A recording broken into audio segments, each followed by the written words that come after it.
bate-papo e os bons amigos. Sempre antenado no que é bom. Na mira do som, na mira do som, na mira do som, na mira do som. Estamos começando mais um programa Na Mira do Som, gravado diretamente aqui dos estúdios de Alphaville e da Connect TV. Estou aqui com o Daniel Vergan, seja bem-vindo, meu amigo! Fala, meu querido Fábio. Mais quanto uma vez. tempo, né, se passou? Sei lá, 10 anos já? 10 anos já. 10 anos. 10 anos já. Tô aqui de volta. 10 mais anos. careca como nunca. O bigode maior e mais careca do... mais careca do que nunca. Mas assim, 10 anos mesmo daquele programa que você fez lá. Exatamente. Lá exatamente. atrás.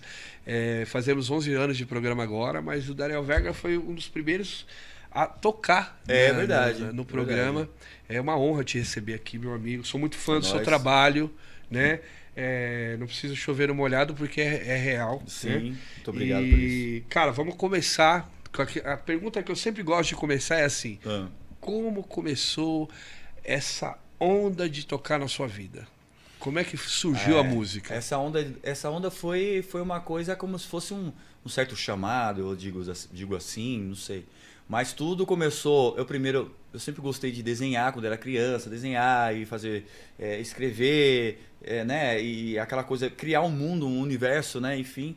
E aí eu comecei a prestar atenção, tipo o Clip Trip, essas coisas que tinha na época. Clip Trip, né? Nossa. Os vídeos que tinham, então eu via Freddie Mercury, eu via David Bowie, que hoje é meu ídolo supremo, né? E eu sempre fiquei muito ligado a essa coisa da música. E eu nasci numa época dos anos 80 em fervo, né? Então era muito teclado, aquela coisa. Eu sempre gostei dessa coisa mais viajada, né? Que tivesse essa onda mais new wave, né? Então foi aí. E daí minha mãe já arranhava um violão, tocava um Roberto Carlos, tocava umas coisas antigas que ela gostava. E aí eu me aventurei em começar a pegar o violão dela e cascalhar e coisa e tal. Minha mãe ensinou... Que idade isso, falando isso? Eu tinha... Aí eu comecei, assim, pegar o violão, brincar assim, eu tinha uns 9, 10 anos de idade, né? Brincar assim, mas sem saber muita coisa.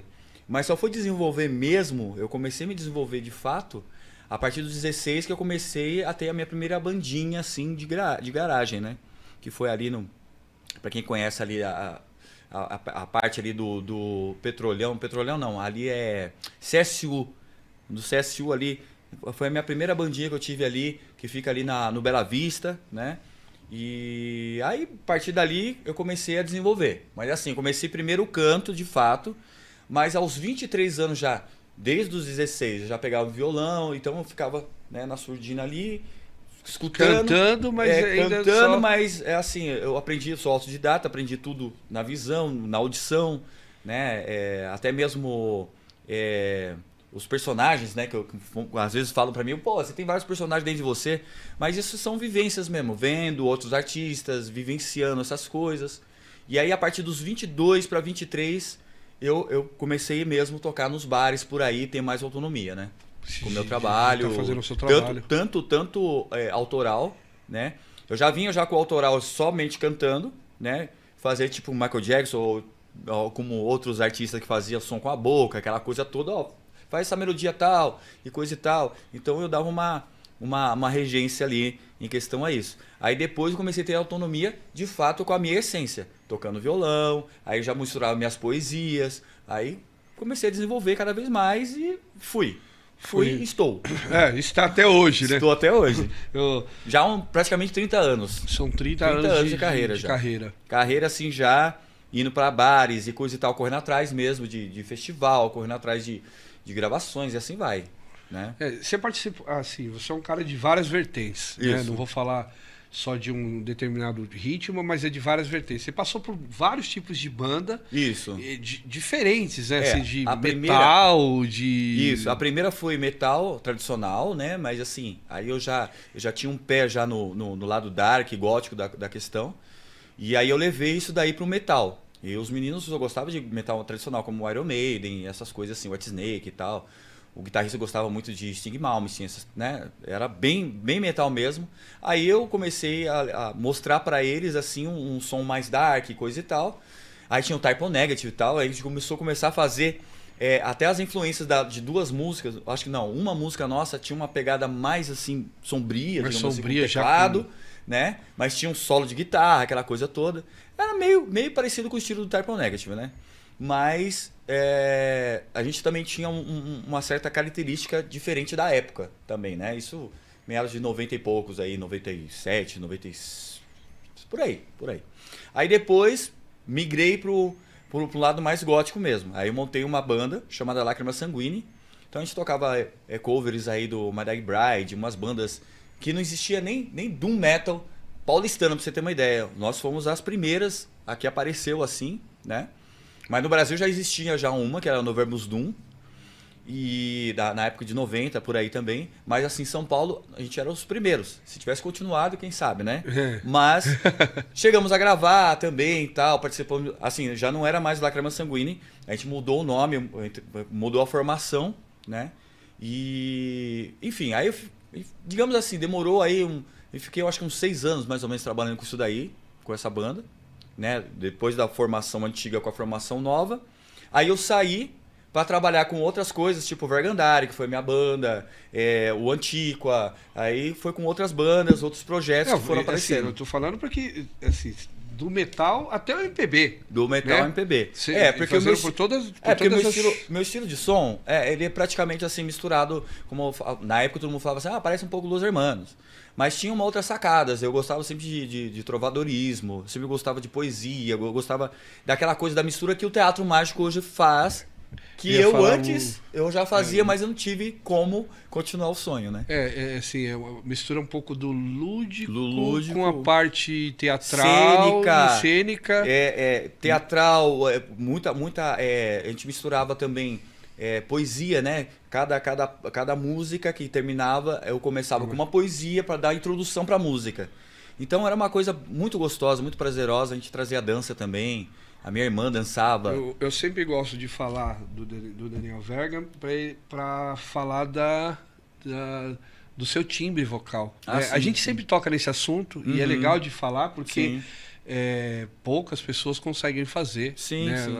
Essa extensão vocal que você tem de fazer o agudo extremamente agudo, né? E chegar até um tom mais grave. Bem mais grave. Bem mais grave. Pois né? Para quem não conhece e tá em casa ficou curioso de saber, procura aí nas redes sociais aí Daniel Verga. Daniel Verga, tanto lá no YouTube, tenho muitos vídeos, muitas referências também da minha carreira, né? Referências musicais assim. Eu procuro não colocar muita coisa assim, o que é hit. Que hoje todo mundo vai na onda dos hits e coisa e tal. E às vezes fica meio a desejar sobre a história da pessoa. Da onde ele começou, quais as influências. Então, eu tenho desde Adriano Cacanhoto lá, cara, até Sister of Mercy, entendeu? Você entendeu? Então é uma mistureba. É uma salada musical. É uma salada musical. Eu gosto de mostrar isso porque, assim, primeiro que você mostrar a sua vida, a sua extensão, os seus gostos e coisa e tal, vai tocar vários tipos de diferenças de pessoas, entendeu? Então abre muito mais, assim, não deixa a pessoa limitada. O cara só é aquilo, não sei o quê. Não, a pessoa começa a ver assim e fala assim, nossa, eu posso fazer isso também. A abertura é muito maior. E eu posso fazer isso também, entendeu? Não igual, ficar só num... Eu sempre falo que assim, igual as pessoas que me conhecem tocando rock mal sabem que eu fazia, que eu toquei forró. Que eu toquei em banda de baile, que eu cantava música brasileira. Que as pessoas não sabiam disso. E mesmo o contrário também, as outras não sabiam. Você ser respeitado por todas essas áreas é até muito difícil. Você sabe que você passa por isso às vezes, né?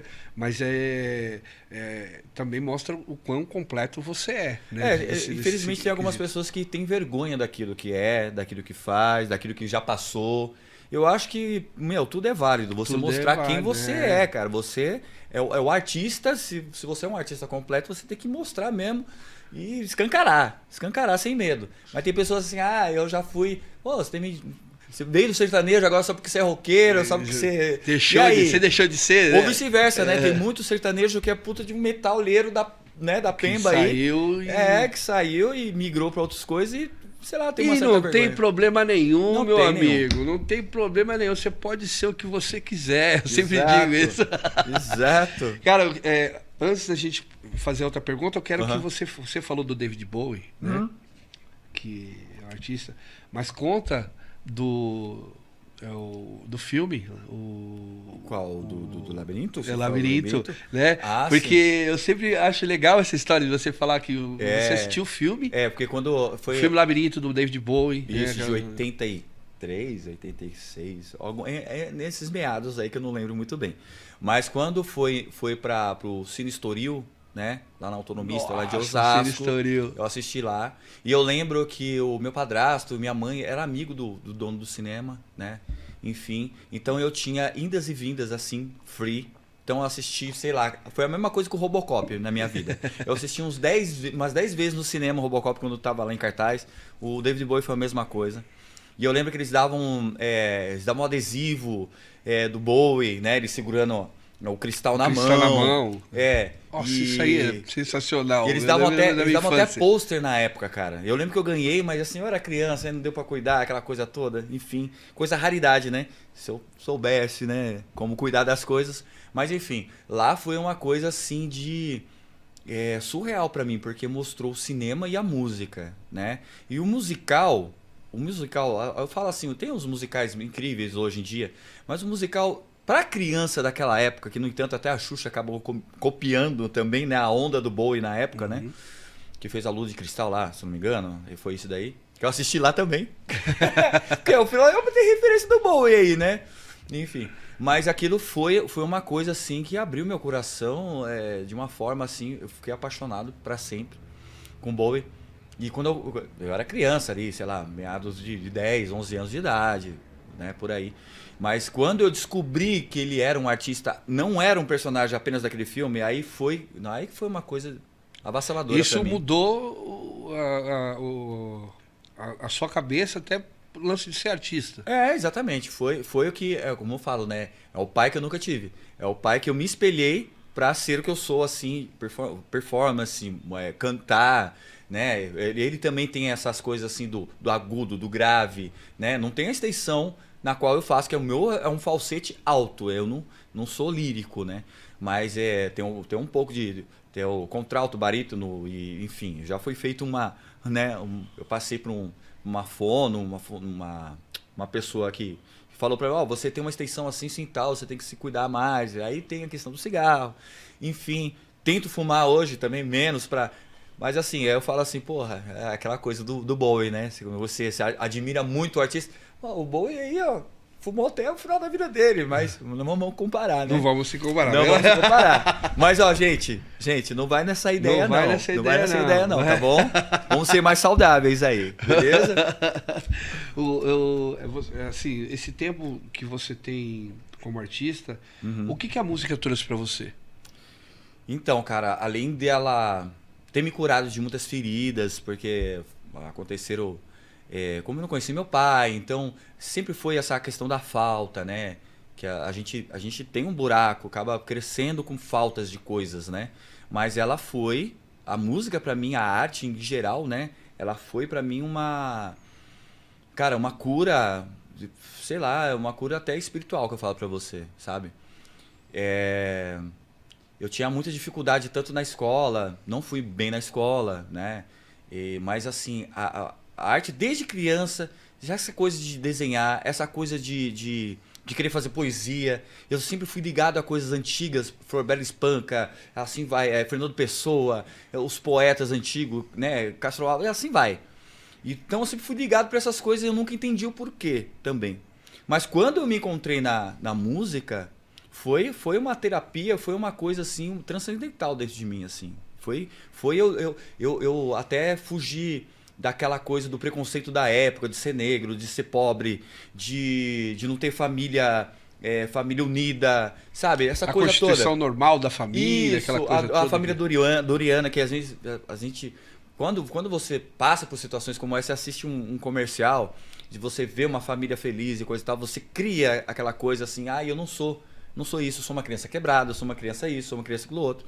Mas é claro, você não tem maturidade ainda para entender. A música foi a colinha que foi colocando as peças no lugar. Foi que foi colocando as peças no lugar. Cada vez que principalmente quando eu comecei a criar minhas músicas, foi como se fosse sabe aquela agenda, contar a sua história, como fosse o dia, coisa e tal. Quando eu pegava meu violão, eu desabafava muita coisa que eu só desabafava. Então, eu desabafava, eu chorava com as coisas, as lembranças que ia vindo, junto com a música, e aquilo foi uma terapia. E escrevendo, compondo e soltando os seus sentimentos ali. Exatamente. Foi indo. E tem até muitas coisas que eu falo assim, né? Que são tão pessoais que não se deve, né, passar pra frente. Porque, assim, foi literalmente um desabafo. Como se fosse eu sendo a música sendo o meu terapeuta, né? E você eu sendo paciente ali, interpretando aquela coisa ali toda. Exatamente. E isso fez eu desenvolver. Isso fez eu desenvolver a capacidade de cantar, a capacidade de tocar. Eu sempre fui... eu sempre tive facilidade de pegar um teclado e conseguir tirar um som, uma batera, um baixo. Enfim, eu sempre fui muito criativo em questão de criação. Do passado para o presente. Né? Tipo assim, falamos ali do passado, mas do passado para o presente. Ainda continua sendo um grande terapeuta seu? Ainda continua. Não, isso daí nunca vai desaparecer. Eu acho que assim, para eu me dar alta sobre isso, digamos assim. Para me dar alta é ótimo, né? Para eu me dar alta, eu sempre falei assim, se um dia eu estiver satisfeito com tudo, acabou minha vida. Você entendeu? Eu não me vejo satisfeito, sabe? Eu sempre vou querer mais daquilo que eu sei que dá para você espremer, dá para você ser cada vez melhor, dá para você influenciar outras pessoas a ser melhor também, entendeu? Então, para mim, continua sendo. Às vezes, eu tô cafado com alguma coisa, aí pego o violão ali. Eu gosto de tocar trompete também, mas infelizmente aconteceu aí a pandemia, perdi vários trompetes, eu tinha 3 trompetes, tinha 3 violões, então a pandemia veio e se levou um monte de coisa. Mas eu adorava pegar meu trompete, por exemplo, e, mano, eu pegava o carro e aí eu ia em lugares assim, bem afastados, assim, plá, ou eu na praia, plá, tocava e ficava lá tocando. E assim, eu sou autodidata, então eu aprendi, não sabia técnicas e coisa e tal, mas eu sabia me envolver naquilo que eu estava tocando, me emocionar. Então, isso é a magia, eu acho que do autodidata, sabe? De você entrar em transe com aquilo. Eu sempre levei a música como um lado muito espiritual, entendeu? Muito uma conexão divina mesmo, sei lá, com amparadores, com guias espirituais, sempre levei para esse lado, né? Às vezes a gente dá uma desvirtuada, porque o mundo musical, ele é meio que perverso também. Ele tem muita farra, né? Então, às vezes você tem mais farra do que... Acaba se perdendo. Você acaba se perdendo Porque eu sempre acreditei que, além de ser cura para mim, musicalmente dizendo, quantas milhões... Eu falo milhões já, porque são 30 anos. Então, imagina... Eu falo sobre você. Imagina quantas pessoas você já tocou. Então, eu já vi muitas pessoas chorar, me abraçar, falar que eu salvei a vida dela, ou dele. Você conhece o Edinho também, né? Não sei se você já chamou ele aqui também. Ele tem uma história. Estou para chamar ele. Ele tem uma história muito bacana também. Ele me viu no Recreio das Férias. Ele tinha 8 anos de idade. Ele me viu no Recreio das Férias, quando tinha o Recreio das Férias em Osasco, que era um projeto muito bacana. Eles pegavam artistas para... Eu toquei no Recreio das Férias também. Então, para lá ser monitor, para ajudar, para entreter as crianças para não ficar na rua, né? Nas férias. E nisso ele me viu tocando. Aí nisso eu comecei a brincar com eles. Eu falei assim, vamos pegar os tambores aí, os tambores de lista, vamos pegar não sei o quê, vamos fazer um escarcel aqui, vamos aprender a fazer ritmo. Aí peguei meu violão e plau, plau, plau. E aí ele viu aquilo. E ele nunca mais esqueceu dessa persona. Quando ele passa tempos, é isso que eu encontro com ele, que até me emociona isso, né? Ele sempre quando me vê, ele fala de mim pra alguém, é esse aqui que me impulsionou a ser o que eu sou hoje. E hoje ele é um incrível, cara. Ele toca violão, ele canta, ele toca bateria, toca guitarra. Maravilhoso, ele toca guitarra, Você entendeu? E isso foi o performance total, né? E o autodidata dele também. Foi ele me vendo, aí que tá a grande questão que eu sempre falo. Mostre com verdade aquilo que você é, aquilo que você faz. Não importa se for pra 2, 3, 4, 5, se for pra criança. Ou pra ninguém. Porque faça pra você. Faça pra você, né? Mas você sendo real pra você, automaticamente vai vai tocar alguém. Vai tocar alguém, exatamente. Vai tocar alguém. E é isso que aconteceu com o Edinho também. Eu sempre falo desse negócio. Se você se propôs a fazer, não interessa se não tem público. Faça bem feito. Faça bem feito. Se você se propôs a fazer, faça bem feito. Não interessa que se tem um gato te olhando ou se tem 1 milhão de pessoas ali, né? Porque às vezes também 1 milhão de pessoas não significa que você vai tocar essa 1 milhão de pessoas. Às vezes você, no meio dessa 1 milhão, só toca uma. Mas toca com sinceridade aquele ali. Exatamente. Né? Isso é mais importante, talvez. A gente, como artista, a gente tem esse negócio que a gente tem que passar. Né? Verdade. Então, não interessa o tipo de público. É a mesma coisa assim, tipo, essa coisa de você se envolver com a música e você aceitar ela na sua vida, cara, é uma coisa assim, quantas perrengues eu já passei e falei assim, não, vou parar. Vou parar porque é humilhação que às vezes você passa, é cachê que você não recebe, roubam equipamento. Roubaram meu equipamento, roubaram o equipamento do PH, roubaram o equipamento do Edinho também, entendeu? Então, quem vê de fora acha que nossa vida é uau, né? Mas é conta pra pagar, é filho pra criar, é instrumento pra levar em luthier. Se você é roubado, você tem que começar do zero. Corda que é então, caro, seja, né? resiliência. É uma resiliência que ninguém imagina o quanto que a gente tem que se esforçar para ser o que somos, ainda mais quando você é apaixonado por aquilo que você faz. Se você não... Entendeu? Então, por isso que tem que vir de verdade, né? Não você levar só como hobby. Vou ali tirar, né, o espaço de quem... E aí que tudo bem você ter um hobby, né? Tudo bem, não. Tudo bem, não, você tudo ter bem, um mas hobby. preste atenção. Preste atenção nos amiguinhos, que tá ali, ó. Ralando, né? Entendeu? Tem gente que tá aí. Ainda bem que você consertou isso daí. Não, tudo bem você ter um hobby. Tudo bem você ter um hobby. Mas desde cuidado, que não atrapalhe o amiguinho. O amiguinho tá trabalhando às vezes. E há muito tempo. Tá tendo que colocar comida em casa, tá tendo que levar aquele cachê suado e difícil. Exato. Né? Que a gente sabe que o mundo da música, ela não é só rosas, né? A gente fala, muito mais espinho do que rosas, espinho, né? A parte perfumada das rosas é a que a gente menos... É o que o pessoal vê, na realidade, né? Essa parte que o pessoal vê, ela não vê aquela parte de trás. A estrada florida que todo mundo vê é quando tá escutando o trabalho já feito. Quando você já está pronto, você já tá ali. Aí todo mundo fala assim, nossa, que caminho lindo, mas ninguém vê as pedras dentro do sapato. Entendeu? As pedras, os calos que são feitos, assim essas que são difíceis. Meu, me fala assim, quais são os novos projetos de Daniel Verga? Então, os novos projetos de Daniel Verga, no entanto, nesse momento, ainda eu estou numa fase assim de, agora eu sou pai, então estou numa fase de redescobrir, né, novas coisas, novas fases, novos projetos, novas parcerias também. Então, eu estou naquele processo ainda. Eu fiz algumas gravações na pandemia, que estão meio gavetadas ainda, porque ainda falta algumas coisas para ser feitas, que estão, vamos dizer assim, monetárias, né? Porque mesmo com a volta de todos os músicos, com a volta de todo mundo pós-pandemia, depois de pandemia aí, ainda tem aquelas sequelas que ainda ficaram, que, por exemplo, que eu falo assim, que ficou... Por exemplo, quando você tinha um monte de equipamento, você teve que se desfazer. Então, rouba um pouco de você também. E você fica meio incrédulo sobre músicas autorais, que eu falo até, viu? Não pelo fato de eu chegar no palco e fazer aquilo que eu já sou, que eu já sei fazer. Mas a questão, assim, de você começar de novo, do zero e coisa e tal. E às vezes se despregar também de sofrimentos. Porque ainda existem coisas, como você falou, ainda funciona como terapia? Funciona. Entendeu? Estou voltando a me aceitar de novo, acreditar, né? Para fazer bem feito, né?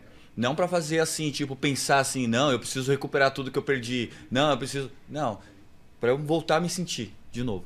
Por enquanto, quem quiser aí acompanhar, né? Pode acompanhar lá. Tem no YouTube, tem vários vídeos no YouTube. Tem também músicas autorais minha. E quem tiver interesse também, tem no Reverber Nation, que chama Reverber Nation. É um site aí americano. E aí você pode colocar lá Reverber Nation, né? E / Daniel Verga. Tem várias músicas lá, tanto músicas do doom metal, do metal, tanto do Antiqua, do Vergandari e outras gravações também feitas, mas estão paradas lá. Mas quem quiser conhecer mais coisas aí, só ficar ligadão e me acompanhar. Tá, nas redes sociais te achamos como? Daniel Verga. né? Daniel Verga. E é isso. Sei lá. Daniel Verga. Tá, vai estar escrito aqui embaixo. Isso, aqui. vai estar escrito aí. Ó. Vai lá, ajuda a gente aí. Tipo assim. Ajuda a gente aí. Ajuda todos nós aí. Vai lá, dá um likezinho, entra, segue a gente. Sininho, aquela coisa toda, pra saber quando vai sair novos vídeos. E assim vai. O Nova Banda, qual que é o nome da banda? Então, a gente mudamos a formação, né? E já ficamos muitos anos. Aí, infelizmente, a gente sofreu, não sei se foi um hack, não sei o que aconteceu. A gente tinha 10 mil seguidores lá no Facebook. De repente, não sei o que aconteceu, sumiu nossa página. Não sei o que aconteceu. Aí ficamos desgostosos também, coisa e tal. Mudou de formação, né? Aí mudando de formação e coisa e tal. Aí eu falei assim, cara, é lá Mustache 80? Beleza, é francês de novo, né? Francês. Que significa o bigode. Aí a gente mudou pra Visage Novu, que significa nova cara. Eu não quis nem falar o nome, que eu não saberia. É Visage Novu. Visage Novu. Eu não quis nem falar o nome que eu falei, eu vou me perder. Tudo bem. Mas é uma referência de uma banda também que eu gostava, que é Classic Novu. Classic Novu é uma banda que o cara... É isso que é bacana vocês pesquisarem também. Vocês que gostam de voz tão grave, né? E eu... Mano, Classic Novu é uma banda de 80, dos anos 80. É um cara também que era todo carecão assim, branquelo e tal, não sei o quê. E ele faz essas extensões maravilhosas aí. E é uma referência que eu tenho também do Classic Novu. E por isso que eu coloquei Visage Novu, né? Visage também é uma banda, né? Uma banda que era do New Wave, que se chamava só Visage, né? E eles puxavam bem o New Wave. E o Classic Novu já era um New Romantic, né? Ah, legal. Então ele tinha o lado mais dark, mas mais também dançante, aquela coisa dos frufru e coisa e tal, enfim, meio andrógeno, né? Sempre gostei dessas coisas de androginia, enfim. Então, Visage Novu. Faz parte hoje, inclusive, da sua performance. Faz parte da minha performance. Hoje faz muito parte da sua performance. Para quem não conhece... Convido vocês e assistir. Última, eu não consigo ir muito, mas os que eu vou, né? Sim, eu fico a nossa pirada. Vida é correria. A gente é louco porque a gente está tocando nos dias nos mesmos dias, então a gente não consegue ir muito. Então, o pouco que eu consigo ir, eu sou muito admirado, assim, gosto demais. Valeu. Sou muito fã, de verdade, né? Assim, o tempo tá acabando. A gente tinha um monte de pergunta para fazer e um programa só não vai dar, né? A gente vai ter que tem muitas histórias. Histórias. É 30 anos, cara. É 30 anos. 30 anos não dá para falar em 30 minutos, né? Não dá não. Em 30 minutos não tem como. Mas eu queria que você, primeira coisa, falasse pro rapaz aí que tá começando, aquele cara que tá começando na vida artística, você desse a sua dica para ele. Então, como eu falei, né? A gente tem que levar as nossas vidas com sinceridade, primeiramente. Você ser sincero com você. Daquilo que você está fazendo, que seja feito do seu coração, de fato, né? Não tenha vergonha se você, como eu falei assim, do seu gosto musical, né? Você pode ser o que você quiser ser. Vai ter muitas pessoas, às vezes, vai falar assim, isso não leva para lugar nenhum. Eu já escutei isso muitas vezes na minha vida. Mas onde eu cheguei, se eu contasse para vocês de tudo que eu já passei, fica para a próxima.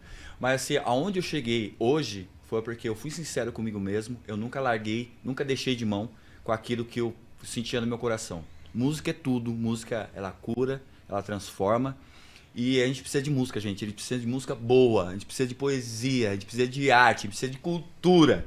Brasil, São Paulo, Osasco, Arapuí, Barueri, mundo, precisamos de cultura, de arte, beleza? Conto com vocês, hein? Resiliência, força, beleza? É nóis. É nóis. Você pegou a visão? Pegou a mensagem? É disso que eu tô falando, tá?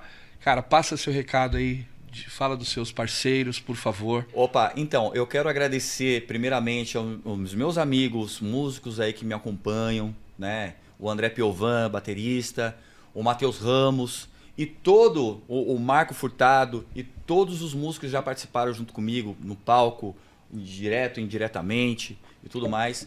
Eu quero agradecer aqui também uns apoiadores aí, que peraí.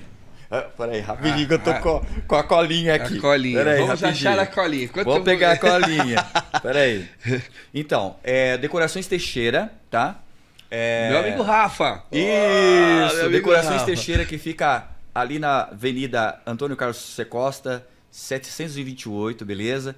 Esse daí é um apoiador cultural aí, me apoia também vários outros músicos aí, tá?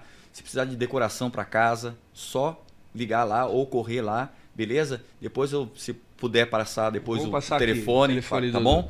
O outro amigo aí, tá? Que é o Gel Decora. Ele trabalha com pedras ornamentais, tanto preciosas e também ornamentais, tipo, todo tipo aí, Gel Decora, tá bom? Depois vocês vão ver aí também o telefone para entrar em contatos aí, que são apoiadores, são grandes amigos, Daniel Samugin, que é o dono aí dessa empresa, e o Rafa Teixeira, que é do Decorações Teixeira. Rafa, grande abraço, Rafa. É nóis.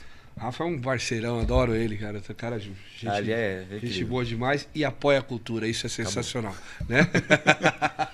E, cara, foi uma honra te receber aqui. Valeu. Você sabe que você é um parceiro de música e de vida que eu admiro demais. Muito obrigado, Foi uma Gratidão alegria mesmo. Conversar. Vou te chamar mais vezes, Valeu. porque 30 minutos não dá pra falar de 30 anos em 30 minutos. Exatamente. Mas eu queria te trazer mais vezes aqui, né? Beleza, Pra gente poder querido. conversar, fazer uma roda de artistas e queria que você participasse junto com a gente. Por favor. Tá bom? O convite já tá feito aí, tá certo?